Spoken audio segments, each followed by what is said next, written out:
Hey everyone, let's go for a drive in my 2024 Ford Ranger XL STX. Now, starting off, let's take a look at the vehicle visibility. We have pretty large mirrors with no blind spot monitoring, but these kind of convex style mirrors that kind of help with that. They're not quite as effective, but they actually help in some other ways as well. So kind of worth the trade-off in my opinion. And then we can see kind of over the shoulder, pretty good visibility throughout the side and rear. This pillar is a little bit thick, but nothing too crazy.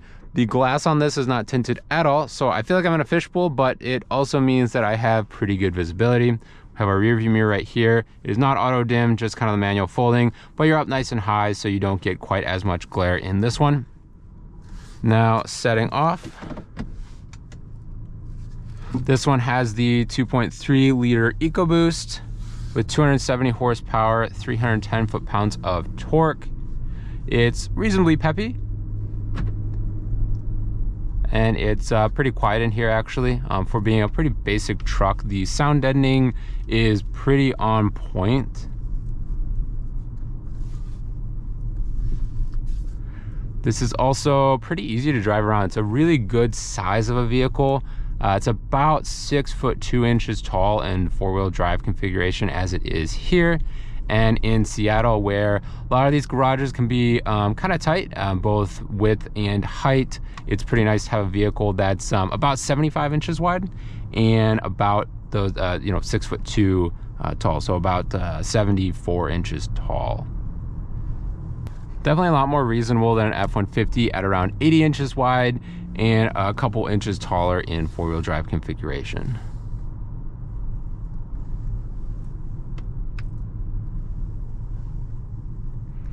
Now, 2023 versus 2024 Ranger, they of course had a pretty massive redesign, and it's for the better. This vehicle is much more planted compared to the last generation. It did get a little bit wider. They mounted the shocks outboard instead of inboard as they were. And the result is a pretty compliant drive that feels confident, feels stable, has a little bit of harshness here and there, but overall feels very nice to drive. Steering is a nice weight, not a ton of feedback or anything like that, but it does feel quite nice in terms of the actual steering.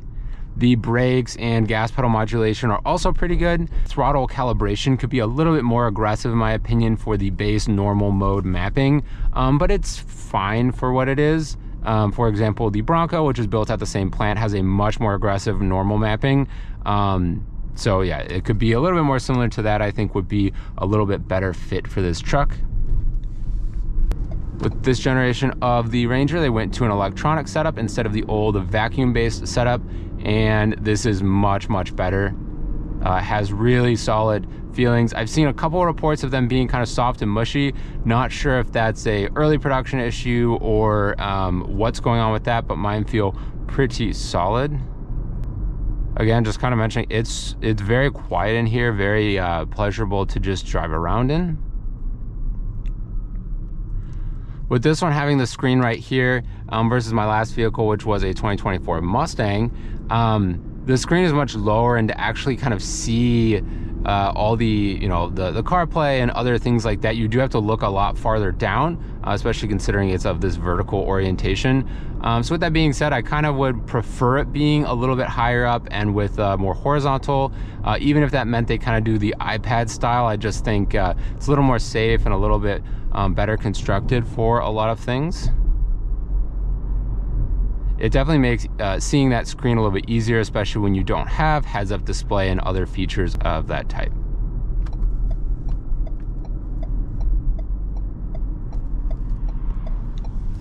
Speaking of turning and handling, it actually handles pretty well for a big truck. Has a minimal body roll for a vehicle of this size. These don't weigh too much at around 4,500 pounds. So one, not having a ton of horsepower at around 270 is perfectly fine. The gas mileage as well, I've only been seeing about 20-21 so far. That was on my initial trip from the dealer though, when I'm guessing they had it idling for washing it and other things like that. So I'm expecting to get higher when I actually reset the trip meter on the ride home, and for the rest of that tank, it was saying I was getting in the realm of 23. So I'm hoping to see higher gas mileage like that. This is rated for 20 city, 24 highway. Going over bumps and stuff like that, it really just rides really well. It doesn't get too upset if you kind of get it into a couple big bumps, especially when you're kind of going around a corner. It will get a little kind of flippy floppy, and you can just tell that you're on a ladder frame vehicle. But in general, it feels really solid. Going over some of the other things, I don't have any kind of licensed music or license-free music to play in here, but just kind of to talk about the sound system for a second. It's not very good. This is a 6-speaker system with these 2 tweeters up front right here, 2 speakers in the doors in the front, and then 2 speakers in the rear. If it's like the previous generation, I believe there's 6.5s for both the doors, but they feel pretty cheap. They sound pretty cheap for dual 6.5 or quad 6.5s. They have some bass, like they'll hit with the kind of lower bass and then some highs, but a lot of the mid-range is pretty devoid of feeling and sound.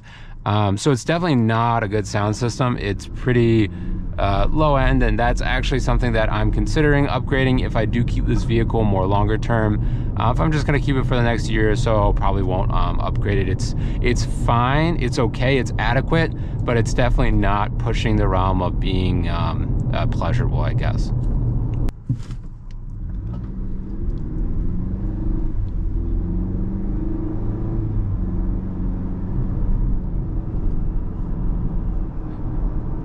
As you can tell, just giving it a little bit of juice there. Nothing too crazy. I'm still not broken in yet, but it sounds pretty fine. It sounds like a 4-cylinder, but it's not too loud. It's not too grainy. This does come with auto hold as well as auto stop start, which in the Ford vehicles I actually really enjoy. We also own a 2025 Toyota Camry, which you actually have to put that feature on every single time, and in general it doesn't seem quite as well tuned or calibrated as the Ford system. So definitely props to Ford for having a good solution with that. With this not having any hybrid technology on it, having that auto stop start does definitely help at those stoplights. And with auto stop start, a good solution you can have to having to kind of start it up and then that herky jerkiness because it just started up and then take off.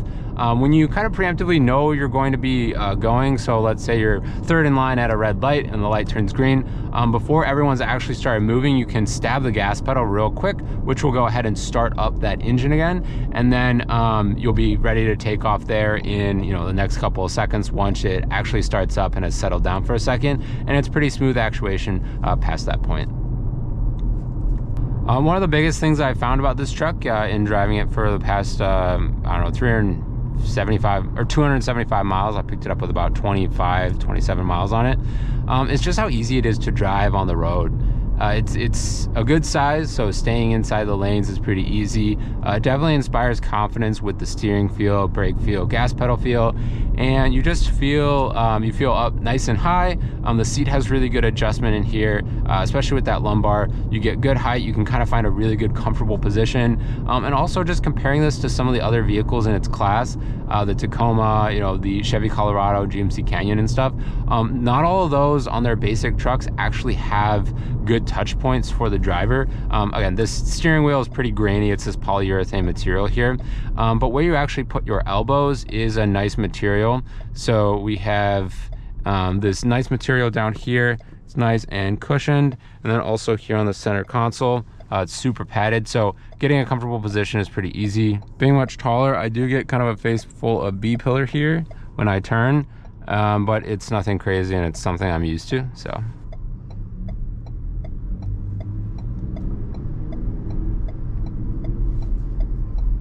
Hopping onto the highway real quick.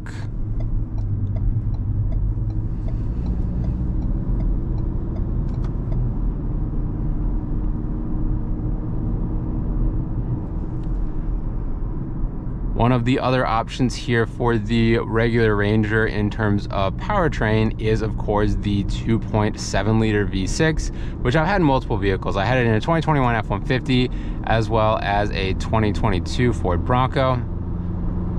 And that engine is really powerful. This one probably gets a little bit better gas mileage. That one's just so smooth and so torquey. Go ahead and merge on here. But as you can see, this 2.3 liter in pretty regular traffic is kind of just chilling. Go ahead and give it a little bit of juice here. And it definitely gets out of its own way. It's not really all that powerful. Definitely gets out of its own way and feels pretty good. The other thing about that V6 is it does cost $2,195 to even option. And with that, you also need four-wheel drive, and you need to at least have an XLT. It is also available on the Lariat. It is not available on this XL STX trim right here. And one of the biggest things that I keep coming back to with this truck is just the value of it in, you know, my scenario anyways. With this truck stickering around $38,500 or so with just those few options, that already is a pretty good price in, you know, the early 2025 market. But you add on to that this vehicle, you know, I managed to snag it for about $31,250. And all of a sudden the value proposition is pretty sky high there for a vehicle with, you know, that's reasonably comfortable, reasonably practical, and just drives really well. It's good for a daily, it's good for some work.